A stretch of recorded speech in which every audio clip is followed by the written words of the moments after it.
it's that time of the year. NBA 2K content, new NBA 2K content. This year, I'm doing another rebuild. Y'all know how I do with the rebuilds. I love the realistic rebuilds. That's what I'm known for when it comes to the 2K content. But I do want to say something before we get started on our new adventure. Last year with 2K21 was my best work, in my opinion, as far as my 2K series with the Orlando Magic rebuild. I know it was a lot of up and downs. We started off strong. Then the NBA playoffs in real life happened. I kind of veered off and started covering that a real lot on my channel. And then I got back to it a little bit after that. And then the next thing you know, the new 2K came out. So right at the finish line, I stopped. But good news for all of my day ones and all of my people who were fully invested in that. I do have the footage for the rest of the NBA Finals games that I wrapped up. So over the next few weeks, hopefully in my busy schedule, I can get some time to get those out for you guys so you can get the full conclusion of that Orlando Magic rebuild to be fully satisfied. But I am here to say, NBA 2K22, this is now the Minnesota Timberwolves rebuild with yours truly, Pee Wee the Plug. Sit back, relax, grab some popcorn.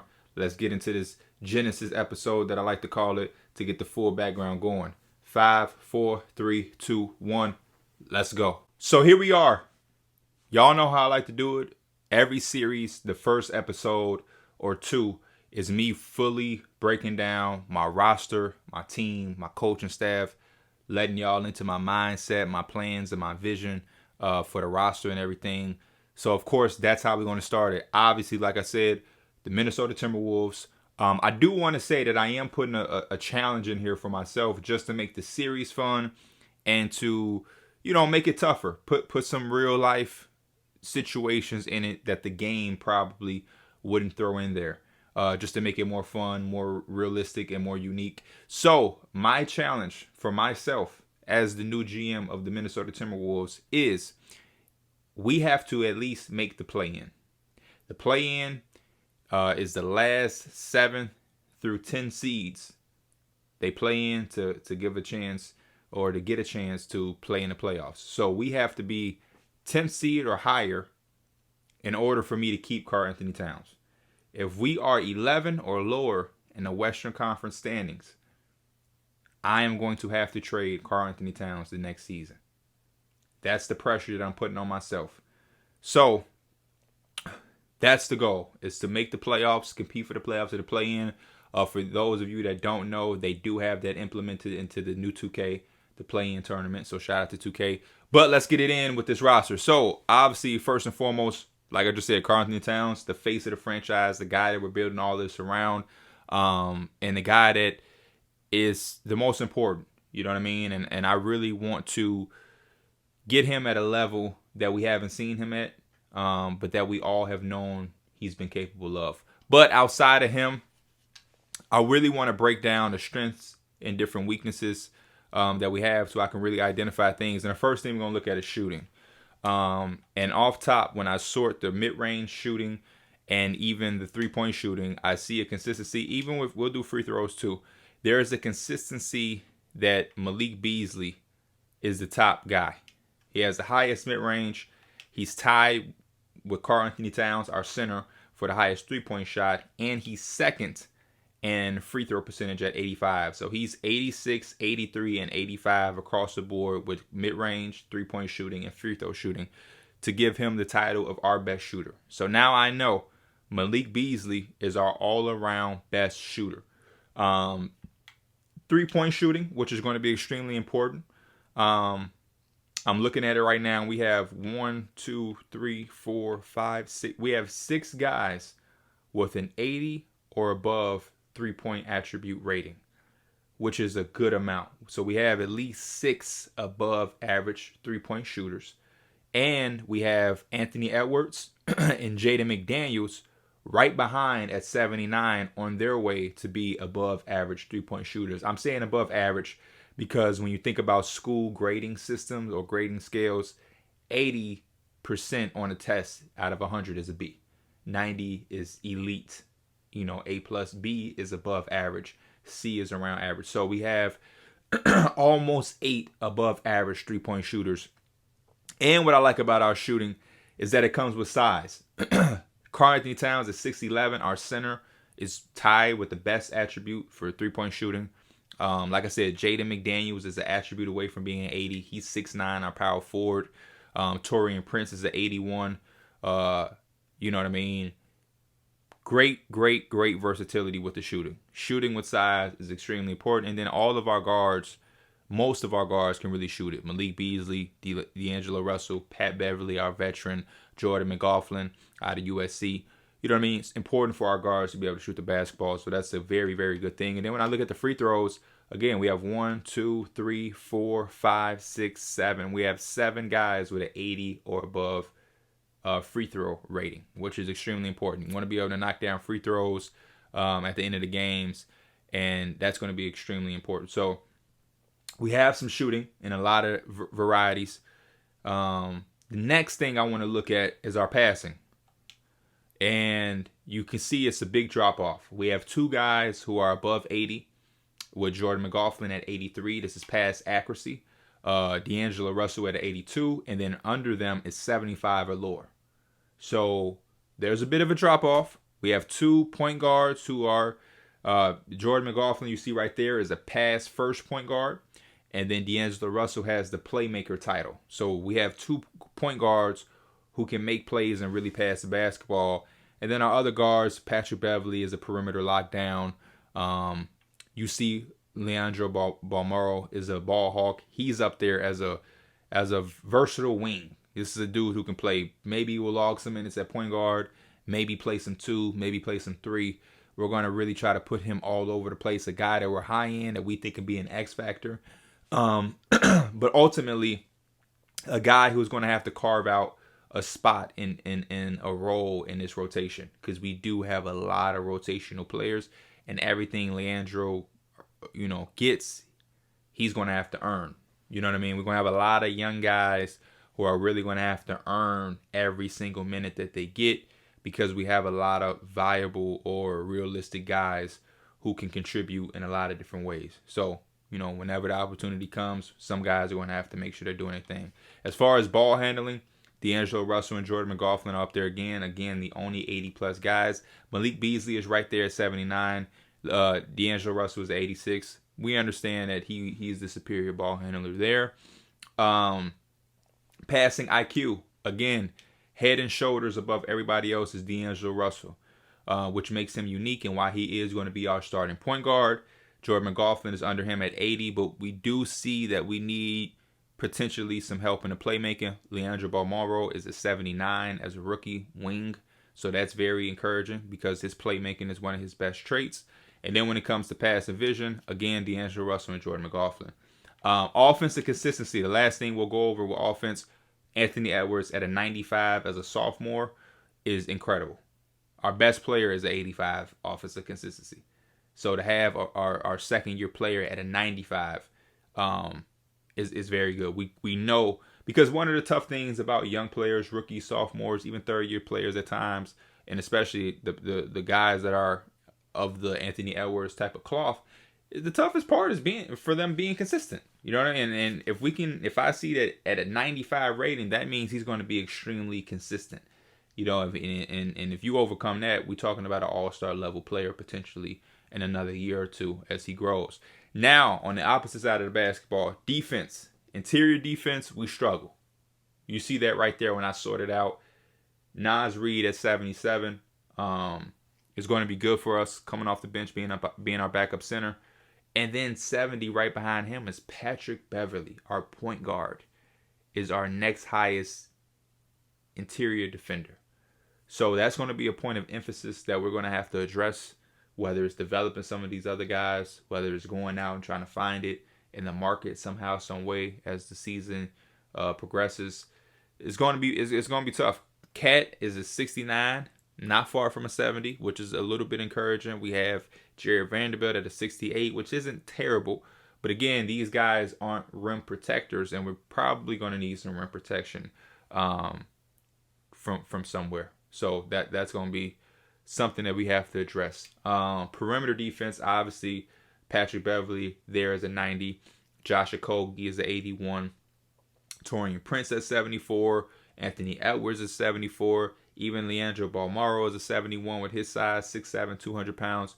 Very, very good. And then you got Jared Vanderbilt.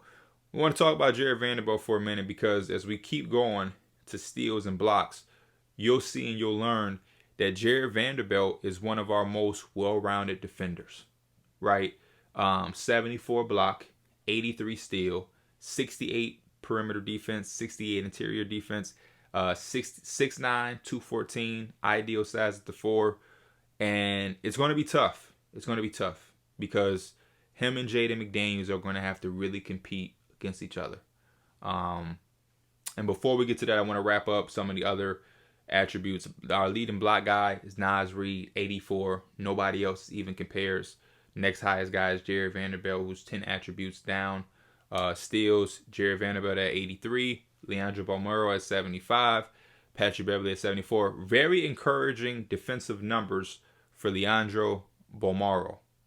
Very, very encouraging.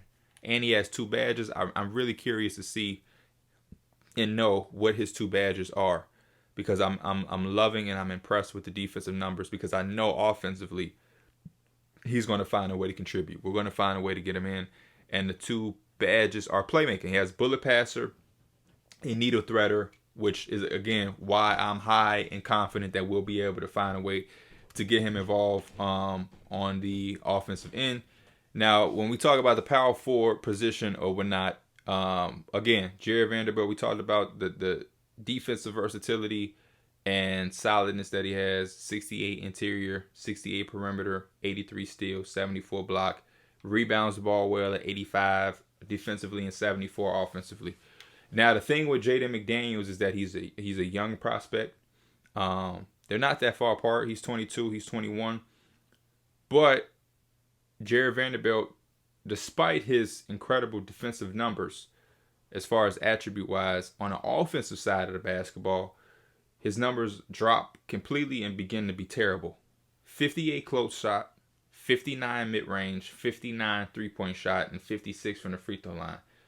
Terrible. Not average, not below average. This is bottom tier average for a guy who's not going to be an interior presence. He's not a center. He's not a back to the basket guy. He's a 6'9", 214-pound power forward combo wing that can't do anything on a perimeter as far as shooting or in the mid-range or even close to the basket. He can dunk and transition, get some layups if he gets to the basket. But as far as complementing our other 4 starters like Karl-Anthony Towns, Anthony Edwards, D'Angelo Russell, it's going to be tough for him because offensively it's just not there.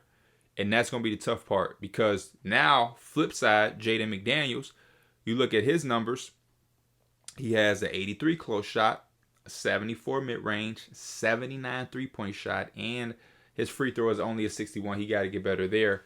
But then when you look at his defensive numbers, it's the opposite of Jared Vanderbilt, where it isn't god-awful, bottom tier. It ain't his... Jaden McDaniels' defense isn't as bad as Jared Vanderbilt's offense. Is a better way to preference that. 60 interior defense, 60 perimeter defense. 2K may be underrating Jaden McDaniels' defense a little bit, but that's fine. We're going to work with it. 38 steal, but he has a 73 block. Definitely doesn't rebound anywhere near Jared Vanderbilt, which is expected with his thin frame, but he does have an extra inch on him. But yeah, 42 rebound, 59 defensive. It's going to be tough, but again, he is a guy with a 79 3, a 74 mid-range, an 83 close shot. His size is 6'9", long, rangy. He'd be able to get out in transition and get dunks. He can handle the ball. What's his ball handle? His ball handle is a 78 compared to Vanderbilt's 65. So he can take guys off the dribble, create his own shot in a flash type, sense a little bit. But most importantly, he'll be able to space the floor and complement the other starters on the offensive side of basketball while not being absolutely terrible on the defensive side of the ball. So right now, I'll be honest, Jaden McDaniels, in my mind, just off the top of my mind, freestyling, starting the lineups, I would give him an edge over Jared Vanderbilt as far as starting. Now, what I will say is, no matter who starts and who's backing up who, they're both going to split minutes early out the gate, because we have to figure out exactly who is our starter and why, and we want it to be earned and not given. So to start the season, they'll be playing the exact same minutes, maybe 20, 25 minutes apiece, and they'll be able to rotate, get different looks. One will play with the starters, one play with the second unit. Then we'll switch it, let one of the others start, let the others play with the second unit, and see who's meshing with what groups of guys the best. But I think this 4 position at the power forward is going to be the most important, because we know Cat is our starting center. We know D'Angelo Russell is a starting point guard. We know Anthony Edwards is a starting shooting guard. Taurean Prince was a power forward. But I switched his position to small forward because we had 4 power forwards and only 1 small forward, and that 1 small forward was 6'4", 213 pound Josh Okogie, and that just wasn't satisfying enough for me. Taurean Prince was a 74 overall under the power forward tab. When I switched him to a small forward, he went up to a 75, which made me more happy to do that and more eager to keep him at the small forward position. And he's probably going to be our starting wing at a small forward, because, again, a little bit like Jaden McDaniels, you see his title, a multi-position defender. 81 three-point shot, 86 free throw. He has 3 badges. One of the badges is catch and shoot. He has a glue hands, and then he has hustler for the defensive badges. And he's just ideal, an ideal wing who is going to be able to defend. He's going to be able to catch and shoot threes and complement some of the other guys out there on the floor. Defensive rebounding is solid, much more better than Josh Okogie. Obviously, Josh Okogie is the better perimeter defender, but we have a little bit of balance with Taurean Prince. Interior, perimeter, blocks, and then, like I said, rebounding, and his three-point shot, just like the difference between Jared Vanderbilt and Jaden McDaniels, is night and day. Josh Okogie, 69, 81. He's 6'7", he's 6'4". Just ideal. And that's how we're gonna really start it off as far as the starting lineups. I will say Malik Beasley is definitely going to be the 6th man, and we're gonna let him be the microwave heat check guy off the bench. You know, with the smaller guys we have at the guard position, it's only right, and we have to go that way, just because, again, D'Angelo Russell, 6'4", good size for a point guard. Anthony Edwards, 6'4", solid size for shooting guard. But now if we wanted to start Malik Beasley as well, he would be a 6'4" small forward, or Anthony Edwards would be a 6'4" small forward. Josh Okogie, if he was a starter, would be a 6'4" small forward. It's just too small. I'm not real thrilled to have a small forward at 6'4". It's just not ideal with the way that I want to play basketball, because I know the wings and the forwards are getting bigger and bigger and bigger, and the 6'4" just won't cut it. Even though Josh Okogie is going to play small forward minutes off the bench for certain stretches because he plays bigger than his size, some of the other guys that's just not the case with. And to get the best production, we're going to make sure that Josh Okogie is coming off the bench and playing miniature minutes, spot minutes as an undersized 3. But that's really the full breakdown of this initial roster. Like I said, we understand it's going to start with Karl-Anthony Towns. It's going to end with Karl-Anthony Towns. We have to make sure that we put in the right pieces and that we put in every other player in the position to be the best that they can be. I think D'Angelo Russell at point guard with Karl-Anthony Towns at center is going to be a nice young duo. We have a 3-level scorer who can read the floor, make any pass out there, has tremendous size at the guard position, can shoot off the dribble, shoot off the catch, shoot off the pick and roll. And then we got Karl-Anthony Towns, who's as dynamic as a big as there is. He can play inside, play outside. Obviously, the greatest shooting big ever. It's all about being sustainable to play games and being available, and then allowing other guys to be them. Anthony Edwards, expecting him to be a pure bucket and to take it up a notch defensively. Malik Beasley, microwave guy, filling it up when his number is called. Naz Reid is going to be important coming off that bench, anchoring that defense in the paint. And giving us a little bit of rim protection. Even though he's the only guy that offers that, it's going to be important. Even at times playing with Karl-Anthony Towns, running a bigger lineup, giving us just different options. Patrick Beverley, being that veteran on his team, a mentor, an extra voice, defensive prowess, experience. Jaden McDaniels, a young prospect that we're high on and that we want him to get as many minutes and opportunities as he can. He's just going to have to earn it because he has other talented guys around him. And definitely want to get that three-point shot continue to go up to the 80s. And we want that perimeter and interior defense to continue to go up with the block shots. Same thing with Jared Vanderbilt. We want him to find some role in some place offensively. If he can find a way to be effective on the offensive end with his defensive attributes and numbers, he's going to have plenty of opportunity to play. His badges, he has 6 badges. He has unstrippable, and then 5 defensive, which is ball stripper, interceptor, box, pickpocket, and pogo stick. So he has the tools defensively. It's just about his offensive effectiveness and making sure he doesn't hinder our offensive units, whether it's with the starters or the second unit. Torian Prince already said what his role is. Ideal, just be the best 3-and-D player that you can be to complement D'Lo, Anthony Edwards, and Karl-Anthony Towns in that starting lineup unit. Josh Okogie, just being a hard-nosed defender off the bench. I won't lie. I'll keep it honest before we get up out of here. I'm not the highest on Josh Okogie.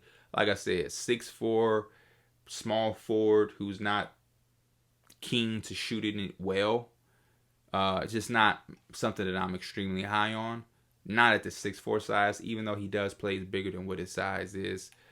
He has 4 playmaking badges: bullet passer, glue hand, stop and go, triple threat juke, and then defensively he has off-ball pest and tireless defender. And then the rest of these guys are just about finding a niche. You know what I mean? Jalen Noel, anytime he gets in, he has to be that scorer that he's showing flashes of.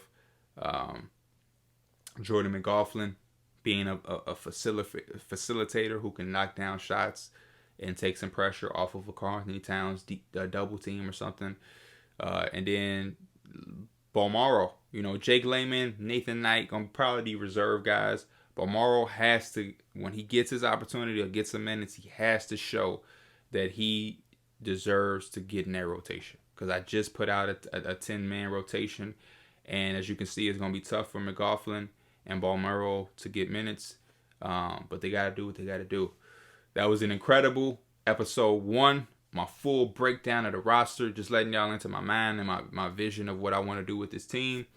We have a lot of work to do. We have a lot of work to do as I sit back and read this roster. But we're going to map it out. We're going to make it happen. And we're going to get this team on the right track to get back to the playoffs. As always, I'm your boy, Pee Wee the Plug. This is the Minnesota Timberwolves Rebuild Series. Episode 1. I will see you guys episode 2. Peace. I'm out.